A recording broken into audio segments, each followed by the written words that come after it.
Bueno, muy buenas tardes de nuevo a todas y a todos. Bienvenidos a esta tercera jornada de las jornadas de estos encuentros entre autores y teóricos dedicados a la historia y a la historieta. Como decía, pues bueno, bienvenidos a todos y a todas al Centro Cultural Las Cigarreras.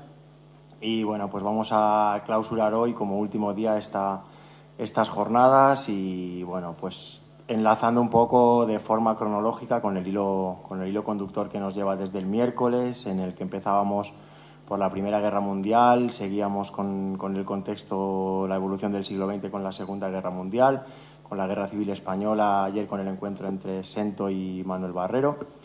Y bueno, pues hoy de alguna manera lo que intentamos es llegar a través del libro que vamos a abordar a continuación y con el autor que nos honra con su presencia ahora mismo, pues intentaremos llegar un poco de alguna manera a la actualidad y hacer cumplir de alguna manera la máxima también de que la historieta, el cómic, el tebeo, la novela gráfica, tal cual que lo quiera llamar como desee, pero bueno, que sirva también, por supuesto, para entretener y también en determinados momentos pues para mejorar una sociedad y bueno, para concienciar y, como digo, pues también, por supuesto, para entretener, ¿no? A partir de ahí, pues bueno, como digo, tenemos a Javier de Isusi. Javier, bienvenido, muy buenas tardes y gracias por estar. Gracias. Y bueno, pues vamos a abordar a través de su obra pues todo esto que comentábamos, ¿no? Javier de Isusi es arquitecto de formación, pero bueno, autor de cómics por vocación y por profesión. Y bueno, pues tiene una larga trayectoria ya como historietista. Y bueno, pues yo lo descubro a él a través de una serie de cómics de un personaje llamado Vasco que busca a un amigo por América Latina, ¿no? Es una serie de 4 libros en la que, bajo el título de Los viajes de Juan Sin Tierra, una serie de cómics que realizó entre el año 2004 y 2011, y bajo una serie de títulos concretos como son La pipa de Marcos, La isla de nunca jamás, Río Loco y En la tierra de los sin tierra, como iremos viendo ahora a continuación en algunas de las imágenes que comentaremos.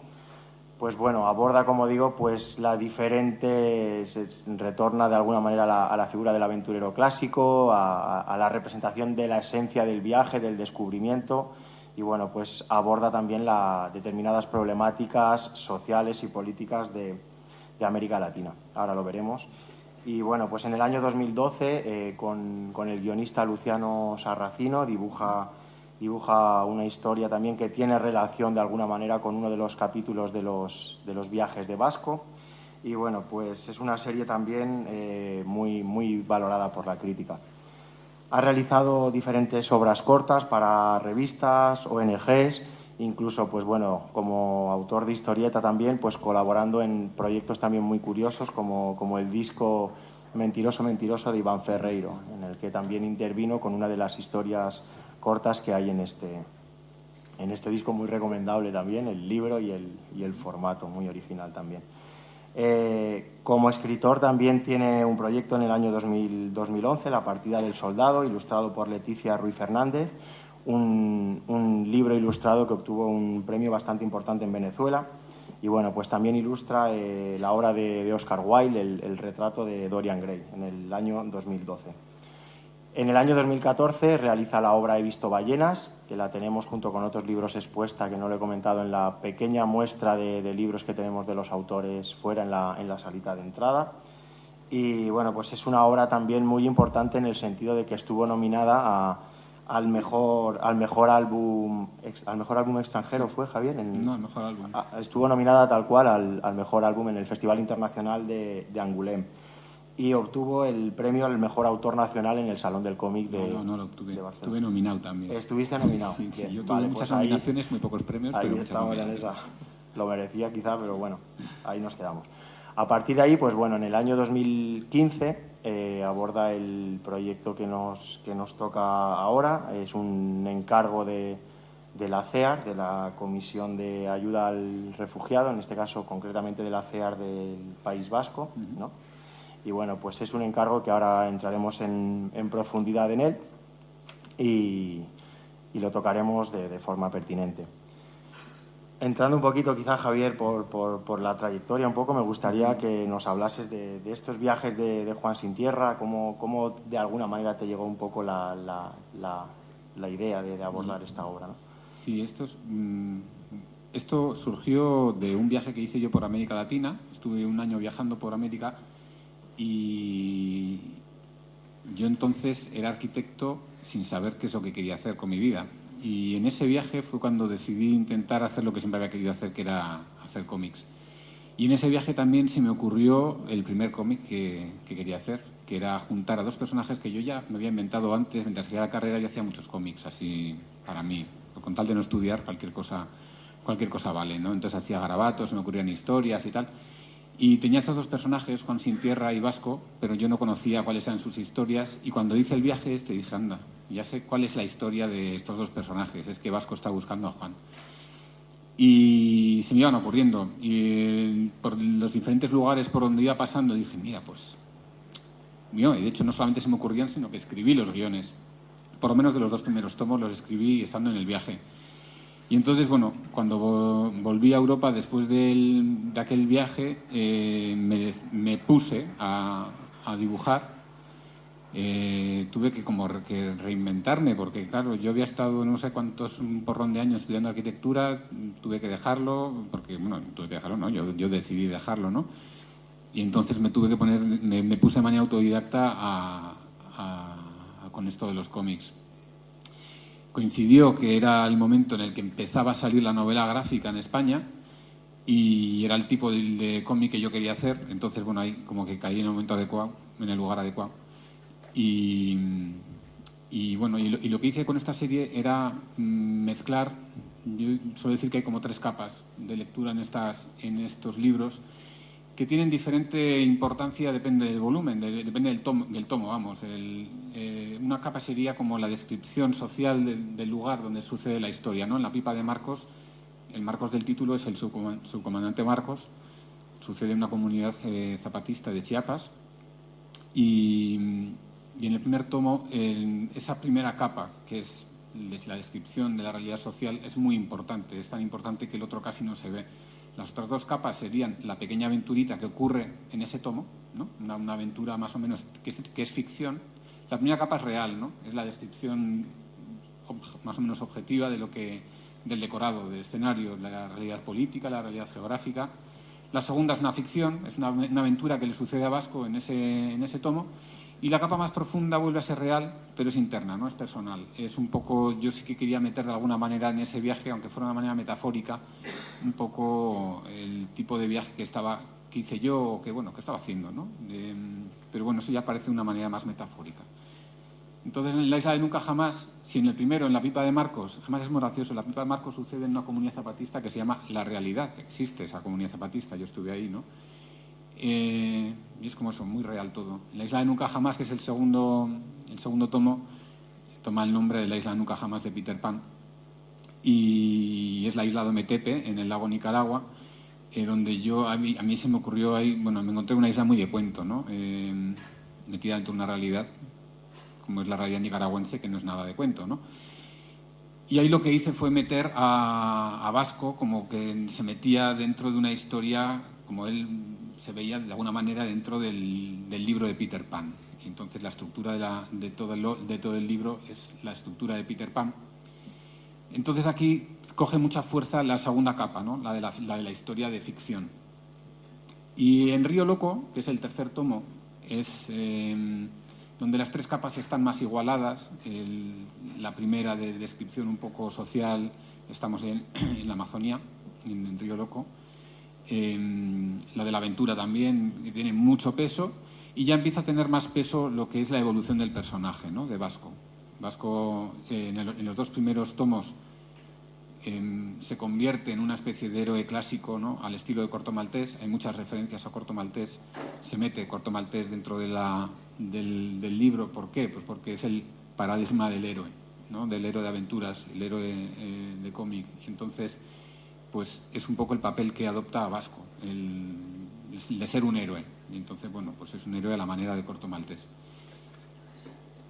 ¿Quieres decir algo? Sí, como un apunte, llama mucho la atención la evolución psicológica también del personaje que, de alguna forma, en esas capas que vas comentando ahora, quizás se acaba consolidando, ¿no? En la última entrega, ¿no? Porque sí que incluso en el resumen o en la entrada, en lo que podemos leer como introducción al primer libro, sí que se habla de esa aventura, del prototipo de aventurero, de viajero clásico, pero cada vez va tomando más fuerza, ¿no? La evolución psicológica, incluso él, que es un personaje, como decías, de Corto Maltés aventurero, que al principio es un poco ajeno a toda la realidad que va viviendo, y cada vez va adquiriendo también una mayor conciencia y una mayor implicación. Es un poco lo que yo acabé entendiendo. Sí, también, lo que le ocurre es que tiene un shock, vamos a decir, en el tercer tomo, en Río Loco. Aquí voy a hacer un poco de spoiler, pero bueno, es que el libro ya tiene unos cuantos años. Exacto. O sea que me voy a permitir hacer spoiler. Sí. Y entonces lo que le pasa es que se le rompe el personaje, ¿no? Entonces es, un poco lo que yo viví de alguna manera en mi viaje, no solamente en aquel viaje, sino bueno, en mi vida, ¿no? Pues es hasta qué punto es importante ser capaz de romper nuestro personaje, ¿no? Yo como Javier, yo como persona que también tenido una historia, pues yo como arquitecto, yo como vasco, yo como lo que sea, ¿no? Pues eso hay que saber romperlo, porque, bueno, pues por dentro somos algo mucho más importante que eso, ¿no? Y entonces es un poco como lo que yo quería contar, ¿no? en este libro. Y entonces el personaje de Vasco se rompe. Y todas las referencias que hay cortomaltesianas en los 3 primeros tomos, en el cuarto desaparecen, no hay ninguna. Porque se queda muy, muy desnudo y muy zarandeado el personaje de Vasco, que no sabe muy bien a dónde ir, ¿no? Y entonces en el cuarto tomo, pues efectivamente la capa más importante es la última, ¿no? La del personaje, qué ocurre por dentro de este personaje. Y la realidad social aparece, por supuesto, aparece también la aventura, pero bueno, tienen menos peso. Y el encontrarse uno mismo, no sabemos, porque como decías, no vamos a hacer ningún tipo de spoiler, si se encontrará o no se encontrará, pero sí que llama la atención, o algo que a mí me llamó mucho la atención en la lectura del último libro, el inicio y la trama importante se desarrolla en un aeropuerto también, ¿no? Como el concepto del no lugar, que al final vienen a ser los aeropuertos, y el encontrarse o no encontrarse en lo del aeropuerto es intencionado, porque es una cosa muy curiosa. Es todo, en el cuarto tomo es todo antiheroico. Sí. Menos estas pequeñas escenas que suceden en la selva, que son como recuerdos, ¿no? Es todo antiheroico. Entonces uno me decía, pero ay, ¿cómo le has cortado el pelo? Por Dios. Precisamente por eso, me venía a cortar el pelo y le tuve que quitar el pendiente y deja de fumar, con pose ahí de Humphrey Bogart. Y está en un aeropuerto, no está en la selva, ni está en un sitio, ni en unas montañas perdidas, no, está en un aeropuerto esperando un avión, va al cuarto de baño, o sea, todo lo que hace es muy poco heroico, es muy cotidiano y es muy, muy real. Por supuesto, una gran serie, una gran tetralogía, y bueno, pues desde aquí invitamos a que la gente la adquiera. Está todavía en distribución, evidentemente, aunque tiene unos años, pero es muy fácil de conseguir y es muy, muy recomendable desde la plástica, desde el dibujo, desde el trabajo del blanco y negro de Javier, y sobre todo pues la trama, que es muy, muy bella. Y bueno, a continuación también tenemos otro proyecto muy, muy interesante, ese libro por el que comentábamos, que fue nominado al Festival Internacional de Angoulême. Y bueno, pues dentro de esa carga social, política, toda esa evolución también de Javier de Isusi como autor, pues nos encontramos una obra que aborda pues la problemática de alguna manera de fondo del conflicto vasco, entre otras cosas, ¿no? Pero bueno, pues sobre todo nos encontramos diferentes personajes, 3 protagonistas sobre todo en una trama, que son Josu, Emmanuel y Antón. Y bueno, es muy interesante porque bueno, Josu es un exmilitante de ETA que está encarcelado en una cárcel francesa. Emmanuel, que es un exmiembro del GAL, y bueno, pues de alguna manera son 2 polos opuestos que acaban confluyendo, ¿no? en esa cárcel, ¿no? En primer lugar, te plantearía sobre esta historia, ¿hay una base real de personajes, de la implicación en el sentido de la historia que tú decides contar en ese sentido? Sí, esta historia yo la cuento, no era mi intención hacer una historia que tuviera como trasfondo el conflicto vasco, ni mucho menos, pero lo que pasa es que me contaron, un hermano mío me contó una historia real, que la había escuchado de parte de uno de sus protagonistas. Había estado una charla en la que él era un exmilitante de ETA que contaba cómo se había sentido muy cercano a un exmiembro del GAL, ¿no? Entonces contaba la historia que les había ocurrido. No habían sido amigos, pero sí que había llegado a encontrarse con esa persona como personas, no como personajes, ¿no?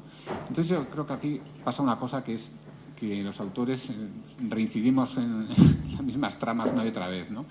Aquí me pasa un poco que lo que me llamó mucho la atención es lo mismo que acabo de contar de los viajes a Juan sin Tierra, ¿no? Es el poder trascender el personaje. Y en este caso pues son dos personajes muy personajes, porque se han sido enemigos a muerte, y que son capaces de trascender eso. Son capaces de trascender el rol que tenían impuesto, autoimpuesto, pero el rol que tenían, ¿no? Y encontrarse como personas. Y entonces esta historia, cuando me la contaron, me emocionó muchísimo, me puso la piel de gallina, y me pareció que este tipo de historias son las historias que necesitamos, que en Euskadi en concreto pues es momento de escuchar este tipo de historias de encuentro, ¿no? Y entonces, bueno, como yo me dedico a contar historias, dije, pues a ver si me tocará a mí contarla. Y entonces, bueno, pues me puse a ello con muchas reservas, no lo tenía yo muy claro, pero sí dije, bueno, pues a ver si consigo hablar con las personas adecuadas que me puedan guiar un poco en esta historia, pues lo haré. Y fue saliendo todo muy rodado, muy, muy, muy rodado. Aquí en esta historia, a nivel estético, dejas el blanco y negro, como lo anterior que hemos visto. En Ometepe ya lo hiciste también, sí. y ya empiezas a trabajar el lápiz y la acuarela, ¿no? Aquí sobre todo llama mucho la atención los tonos, ¿no? Que tampoco son colores planos, fuertes, vivos, sino que hay un tono apagado en la historia. Eso también es intencionado. Sí, de hecho, pues el primero, mi intención era hacerlo como en blancos y negros, ¿no? Y además hacerlo lo más rápido posible, porque lo que me importaba de la historia no era hacer una historia bonita y gráficamente llamativa. Sucede casi todo en una cárcel, ¿no? O sea, no era la parte gráfica la que más me interesaba. Entonces dije, bueno, yo lo voy a hacer en blanco y negro lo más rápido que pueda. Lo que pasa es que las primeras pruebas que hice no me gustaban nada, pero además es que me salían muy mal. No sé, se ve que no era el camino que tenía que seguir. Y entonces dije, bueno, pues en vez de blanco y negro así con tinta china, voy a intentarlo con aguadas. Pero todavía tampoco se me quedaba como muy plomizo todo el ambiente. Y dije, bueno, vamos a meter un poco de color. Y entonces volví al sistema que había probado en Ometepe, que en Ometepe usaba dos colores, y aquí dije, voy a usar también dos colores. Y entonces usé pues un gris y un amarillo. Un amarillo, no sé si ahí se ve, bueno, el amarillo que usé era bastante chillón, era un amarillo un poco, amarillo limón se llama, que lo que me daba era una luz un poco, como ahí se aprecia un poco más. Sí, lo que pasa es que luego la reproducción salió un amarillo un poco más cálido del que yo había usado. El que yo había usado era realmente un amarillo muy incómodo. Un amarillo como de luz interna, de luz de neón, ¿no? Y entonces era un poco eso, la pelea, vamos a decir, a nivel gráfico, me servía como para mostrar eso, ¿no? El gris, el amarillo, que funcionan un poco como colores contrarios. Y al final todo discurre mezclando estos dos colores, y me servía un poco como metáfora del libro, ¿no? Sí, en un conflicto siempre hay dos partes, ¿no? Aparentemente como que no se pueden juntar, pero no es verdad. O sea, al final siempre la realidad siempre está compuesta de un montón de puentes y de pequeños matices que se juntan, y bueno, pues es un poco... me sirvió como metáfora, y la verdad es que, bueno, una vez que pillé este camino ya, ¡pum!, me salió el libro. Me costó muchísimo llegar a la parte gráfica en este libro. Y bueno, ya en el 2015 llegamos como decíamos, a este encargo de la CEAR, de la Comisión de Ayuda al Refugiado, que te hacen a ti. Y bueno, esta edición la tengo aquí porque con esta edición, que para mí es un pequeño tesoro, yo me la encontré en Madrid, y esto no está editado todavía por la editorial con la que tú sueles trabajar, que es Astiberri, ¿no? Entonces, claro, yo que seguía tu obra, de repente voy andando por Madrid, en una pequeña librería me encuentro esto, y Javier de Isusi ha publicado un libro y yo no me he enterado. ¿Qué ha pasado? ¿No? Y claro, indago un poquito y estaba editado por la CEAR, y a partir de ahí pues el encargo un poco que te hace la la CEAR. La primera página del libro, la voy a enseñar porque esto no está en proyección, es muy curioso porque viene la definición de lo que es asylum en el diccionario, ¿no? Empieza por la traducción del latín, que es asilo, y bueno, del griego, asylum, sitio inviolable, ¿no? Y en esa definición, pues bueno, lugar privilegiado de refugio para las personas perseguidas, establecimiento benéfico en el que se recogen personas menesterosas o se les dispensa asistencia, amparo, protección y favor, ¿no? Entonces, ya en la primera página tenemos una definición muy escueta, pero muy potente de lo que pretende Javier Di Susi, la CEAR, cuando le encargan esto a este autor, ¿no? ¿Cómo empieza esto, Javier? ¿Cómo se produce el encuentro? Pues esto fue de una manera bastante casual. En realidad me llamaron desde CEAR Euskadi porque ellos tenían un proyecto que se llama Memorias Compartidas, que era un proyecto bastante amplio que atacaba varios frentes, que se trataba de, iba a decir demostrar, pero no es demostrar, es más bien mostrar o compartir que la memoria del exilio es común, ¿no? Nosotros somos un pueblo que nos hemos tenido que exiliar pues hace muy poco, ¿no? Sin contar con las migraciones económicas, pero bueno, pues en la época de la Guerra Civil hubo un exilio muy grande y entonces esa memoria todavía la tenemos, aunque bueno, evidentemente ninguno de los que estamos en esta sala lo hayamos vivido, pero han sido nuestros padres o nuestros abuelos. Está ahí muy cercano y ahora mismo nos toca ser un país acogida, ¿no? Que viene gente a este país. Y el proyecto de Memorias Compartidas se trataba de ver cómo la memoria del exilio es la misma, aunque las causas que lo motivan son muy distintas, aunque los tiempos hayan sido otros, la experiencia es siempre muy, muy, muy parecida. Y bueno, hasta tal punto es parecida que haciendo el libro me fui encontrando y usando documentación me fui encontrando un montón de historias que eran prácticamente iguales en el pasado y ahora, ¿no? Hasta niveles un poco grotescos incluso. Bueno, algunas de esas cosas las metí, otras no. Pero... Y a partir de ahí es muy interesante porque nos encontramos con una historia de pequeñas historias, una gran historia compuesta de pequeñas historias, como comentábamos ayer con el libro de Ángel de la Calle, salvando todas las distancias que pueda haber.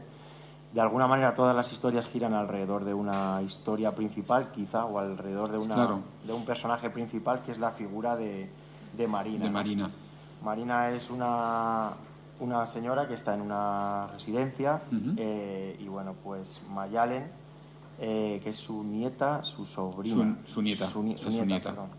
Su nieta, pues bueno, va a visitarla y a partir de determinadas conversaciones que tienen, pues Marina le acaba contando su experiencia de vida y su experiencia de exilio, ¿no? Y entonces a partir de ahí la historia nos va contando diferentes historias que en algún momento tendrán un punto en común y ya entramos un poco pues con un personaje como es Aina, una nigeriana que está huyendo de la explotación sexual, Christopher, que es un ugandés homosexual que precisamente está huyendo también de las matanzas que se están realizando contra los negros homosexuales, Sanza, que huye del Congo y acaba en la valla de Melilla, acaba de alguna manera también atrapada en un CIE, ¿no? en un centro de internamiento de extranjeros, e Imelda, que es una mexicana que acaba, pues bueno, es una periodista que está huyendo del hecho de haber denunciado un poco el feminicidio de lo que se está produciendo en Ciudad Juárez, ¿no? Los personajes, como digo, no sé, la pregunta ya te la he hecho antes, pero me viene muy bien también para lo mismo. Los personajes aquí tienen una base fundada, ¿no? La historia te viene con una base, con unos personajes que ya existen.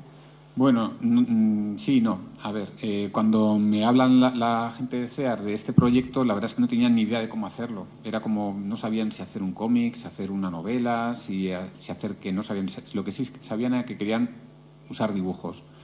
Y entonces, claro, si me llaman a mí, les digo, pues vamos a hacer un cómic, claro. Y fue muy gracioso porque yo les dije, habéis dado con la persona adecuada, porque yo esta historia ya se me había ocurrido hacerla antes. No lo había pensado con refugiados, sino con migrantes económicos, Porque, claro, también nos ocurre más recientemente que miramos de una manera a los que vienen, ¿no? Los que vienen en las pateras o como sea, al migrante económico que viene de otros países a España, no lo miramos igual que a nosotros mismos cuando tuvimos que emigrar en los años 60, ¿no? Y en el pueblo en el que vivo me sorprende porque vivo en un pueblo de Extremadura en el que, bueno, muchísimas personas del pueblo tuvieron que exiliarse, sí, en los años 60 y 70. Se fueron a Holanda, a Alemania, y me sorprende algunos comentarios que oigo, ¿no?, de los emigrantes que vienen. Entonces, yo ya había pensado hacer esta historia, pero con migrantes económicos. Entonces, pues cuando me lo ofrecen, yo ya más o menos tenía ya la estructura de lo que quería hacer. Y entonces nos sentamos y nos pusimos a ver qué tipo de historias contar. Y entonces yo les pregunté a ver qué tipo de historias querían contar y me hablaron de dos cosas o más, pero bueno, ahora mismo me acuerdo de dos, ¿no? Una era que querían mostrar diferentes razones por las que la gente emigra, que es como que tenemos en mente pues que los refugiados como los sirios, ¿no?, que hay una guerra y entonces son refugiados. Bueno, pues no, hay muchísimas causas por las que pedir asilo en otro país. Y curiosamente, la guerra no aquí, bueno, que me corrija alguno si sabe más de leyes, pero lo que me han dicho es que la guerra no aparece como motivo de otorgar el estatus de refugiado a una persona, ¿no? Lo que sí que tienes que tener es el miedo fundado a sufrir un daño, a perder la vida o lo que sea, ¿no? Entonces, bueno, pues una guerra puede serlo, pero no aparece la guerra como motivo, aparecen otro tipo de cosas. Y entonces, bueno, pues ese otro tipo de cosas son las que queríamos contar en el libro. Y además, muy importante era la perspectiva de género, porque generalmente se habla de hombres. Cuando se habla de refugiados, se habla de refugiados en masculino. Y entonces querían darle importancia al hecho de que tanto hombres como mujeres vienen. Y entonces, bueno, se trataba de visibilizar estas dos cosas. Y como se trataba de visibilizar estas dos cosas, pues apenas aparecen hombres en el cómic y apenas aparecen guerras, aparecen otro tipo de causas, ¿no?, por las que pedir el asilo. Entonces, pues la primera, aunque la historia que lo une todo es la historia de Marina, esta abuela vasca que se tiene que exiliar en la guerra civil, ¿no? Entonces, pues vemos todo su periplo, cómo sale pues, del pueblo en el que vive el primer bombardeo de la guerra civil, que es el bombardeo de Ochandio, y luego pues va a Barcelona, luego de ahí va a Francia, acá en Venezuela. Entonces, a la medida que vamos siguiendo su periplo, pues se van metiendo otras historias, ¿no? Y entonces ahí también me interesaba contar las tres partes que tiene, así como es un patrón, ¿no? Todas las historias de exilio tienen primero la causa de por qué te tienes que exiliar, entonces el conflicto. Luego es pues el viaje, ¿no?, el movimiento, el buscar un lugar seguro, que a veces o a menudo o casi siempre hay una especie de lugares intermedios donde se llega y hay que volver a huir, ¿no? Lo que le ocurre pues a Marina, que va a Barcelona, luego de Barcelona va a Francia, hasta que llega a Venezuela, donde ya por fin llega a un lugar seguro, y pues se les ocurre a otros personajes, ¿no?, en el cómic. Y finalmente, bueno, pues si hay suerte, pues el llegar al lugar al lugar seguro. Y a través de presentaciones, de alguna manera en primer lugar, en la que cada personaje acaba contando un poco su origen y su historia, pues ya pasamos, por ejemplo, al personaje de Aina, ¿no? Y aquí pues ya vas abordando el resto de las temáticas que se tocan. Claro, Aina es una mujer nigeriana y ahí, bueno, toda esta documentación evidentemente yo no tuve que hacerla, ¿no? Así como en He visto ballenas sí que tuve que currar mucha documentación, aquí, bueno, pues es que lo hacía CEAR. Ya ellos trabajan con refugiados y entonces tienen bastantes publicaciones hechas, pues muchas conversaciones con mucha gente, y entonces ellas me pasaron directamente el material. Y Aina, por ejemplo, es una mujer nigeriana que me contaban el 98% de las mujeres nigerianas que llegan a España han sufrido una red de trata. O sea, es algún tema que no te lo contarán nunca, pero pues es así, ¿no? Y pues es muy fuerte, ¿no? Entonces, esta mujer pues es una chica que huye de un matrimonio concertado, obligado, una chavalita que, bueno, que por huir de eso, pues acaba en una red de trata y, claro, sale más o menos sonriente de su lugar, queriendo ir a una vida mejor y total que cae en el infierno, ¿no? Bueno, estas historias...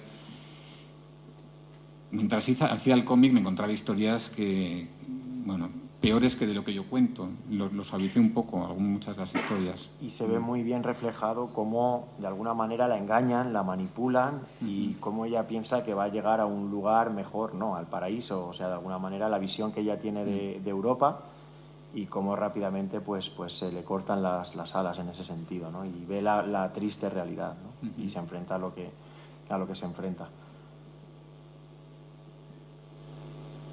Aquí se ve, pues de alguna manera, es algo que iremos viendo conforme también vayamos cambiando de capítulo, que es algo que llama mucho la atención, la diferente gama cromática que utilizas en cada uno de los personajes, ¿no? En cada uno de los capítulos, cuando hablas de Marina, por ejemplo, cuando hablas de Aina, pues los rojos, los marrones, ¿no? Ahí seguía un poco con el mismo mecanismo que había usado con He visto ballenas y con Ometepe, ¿no? Usar 2 tonos solamente. Entonces aquí lo que hago es en cada una de las historias uso 2 tonos, siempre el gris y luego otro color.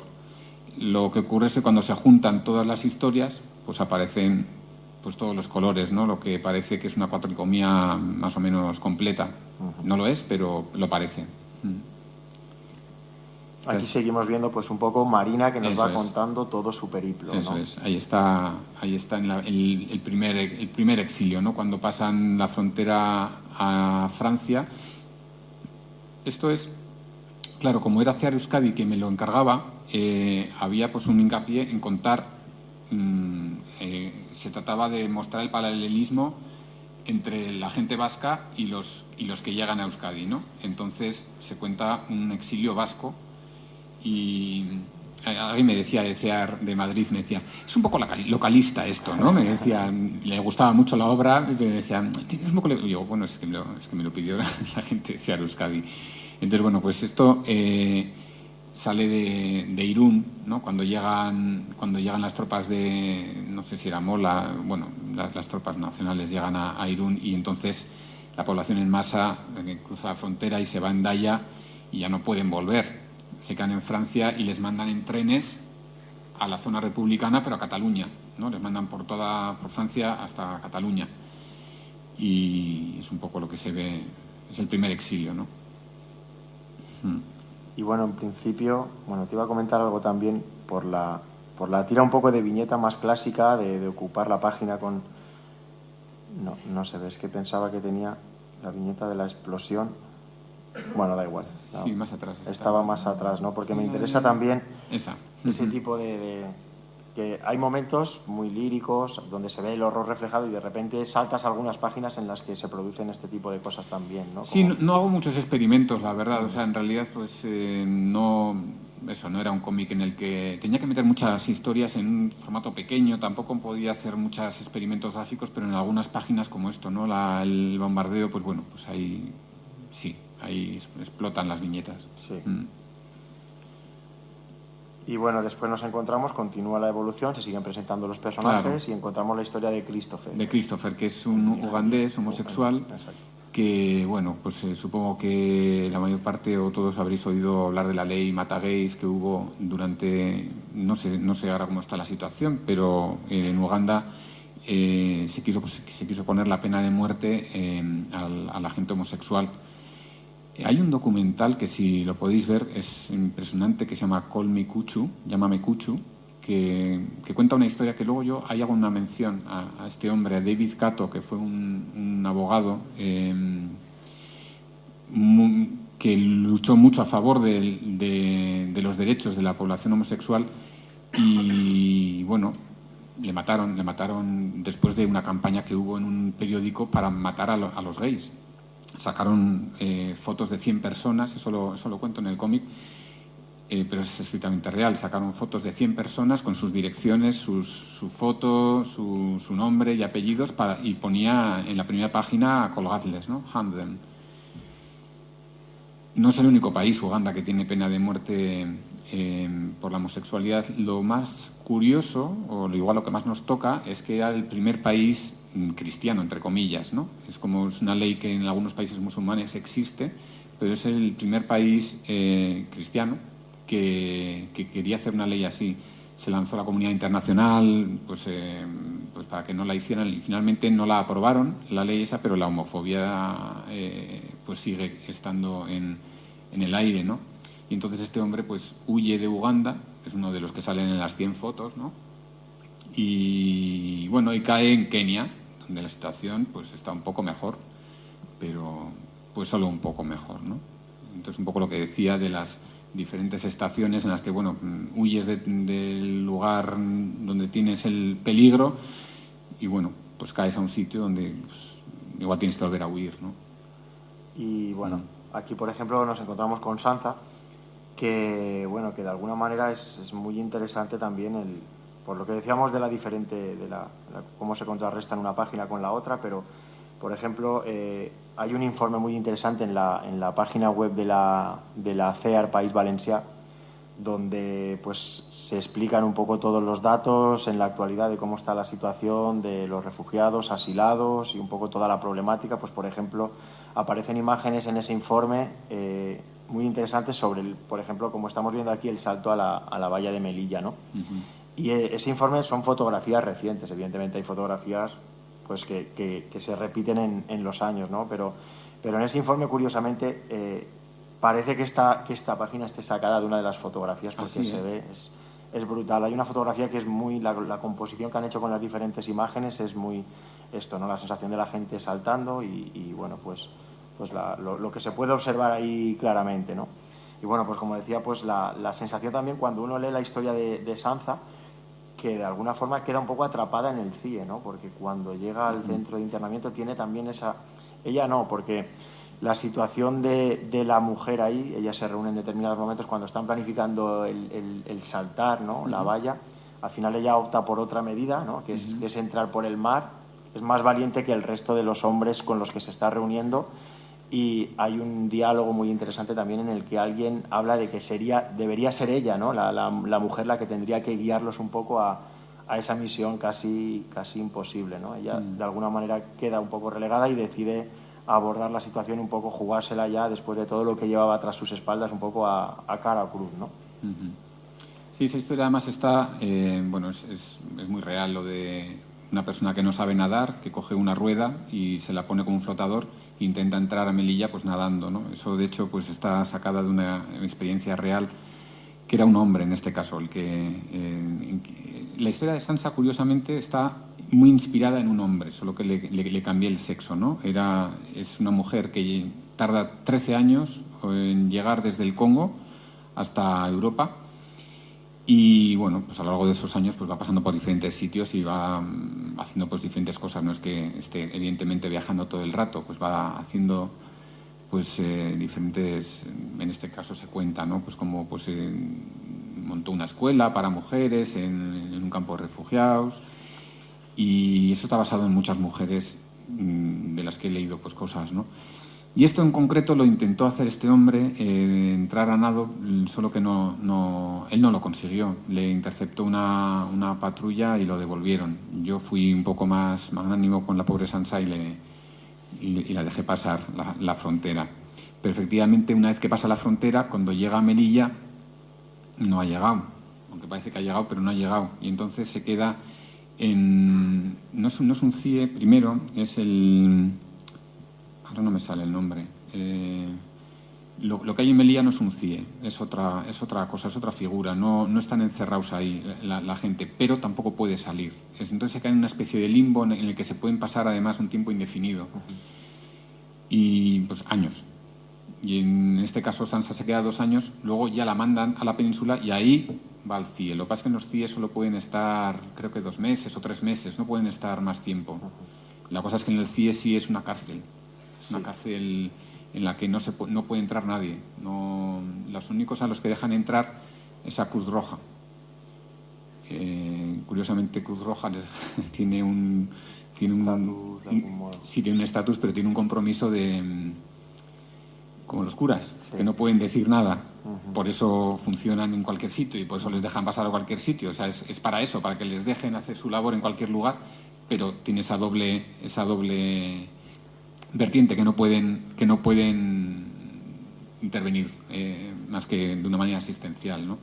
Hay una página que no he recogido aquí, pero que me resulta muy interesante también, que es el encuentro entre Sansa y Christopher, creo que se encuentran en el CIE, y Sansa distingue la mirada de Christopher. No, eso es después. Es Christopher con Imelda. Perdón, sí. Entonces es con Imelda, exactamente. Sí, es más adelante en la trama de la historia. Sí, porque se van encontrando, Sansa se encuentra con Aina sí, primero y luego Imelda se encuentra con Christopher. Pero me viene bien, aunque aún no hemos llegado a Imelda, porque Imelda aparece más adelante, pero es muy curioso cómo detecta la mirada de Christopher y cómo detecta en esa mirada el sufrimiento de lo que lleva detrás, ¿no? Es una mirada que ella conoce, ¿no? Imelda.